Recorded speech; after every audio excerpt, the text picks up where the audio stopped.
कहवा से आवे शिव शंकर, कहवा से गणेश बबुआ हो। सखी कहवा से आवे सत्यनारायण, आंगनवा में होम होला हो। सखी कहवा से आवे सत्यनारायण, आंगनवा में होम होला हो। पर्वत से आवे शिव शंकर, संग में गणेश बबुआ हो। सखी बैकुंठ से आवे सत्यनारायण, आंगनवा में होम होला हो। सखी बैकुंठ से आवे सत्यनारायण, आंगनवा में होम होला हो। का चढ़ी आवे शिव शंकर, कहाँ से गणेश बबुआ हो। सखी कहाँ से आवे सत्यनारायण, आंगनवा में होम होला हो। सखी कहाँ से आवे सत्यनारायण, आंगनवा में होम होला हो। नंदी पे आवे शिव शंकर, मूसे पे गणेश बबुआ हो। सखी रथ चढ़ी आवे सत्यनारायण, आंगनवा में होम होला हो। सखी रथ चढ़ी आवे सत्यनारायण, आंगनवा में होम होला हो।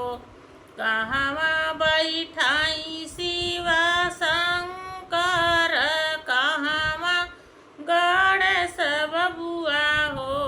सखी कहवा बैठाई सत्यनारायण, आंगनवा में होम होला हो। सखी कहवा बैठाई सत्यनारायण, आंगनवा में होम होला हो। सखी कहवा बैठाई सत्यनारायण, आंगनवा में होम होला हो। आंगने बैठाई शिव शंकर, गोदिया गणेश बबुआ हो। सखी बेदिया बैठाई सत्यनारायण, आंगनवा में होम होला हो। सखी बेदिया बैठाई सत्यनारायण, आंगनवा में होम होला हो।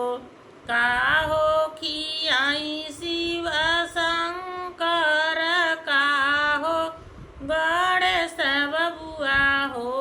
सखी का हो खियाई सत्यनारायण, आंगनवा में होम होला हो।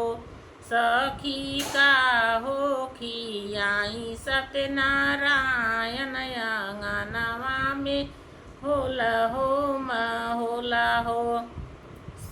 भंगिया खियाई शिव शंकर, लड्डुआ गणेश बबुआ हो।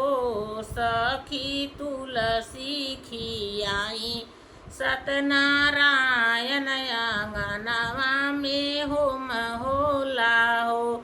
सखी तुलसी खियाई सत्यनारायण, आंगनवा में होम होला हो।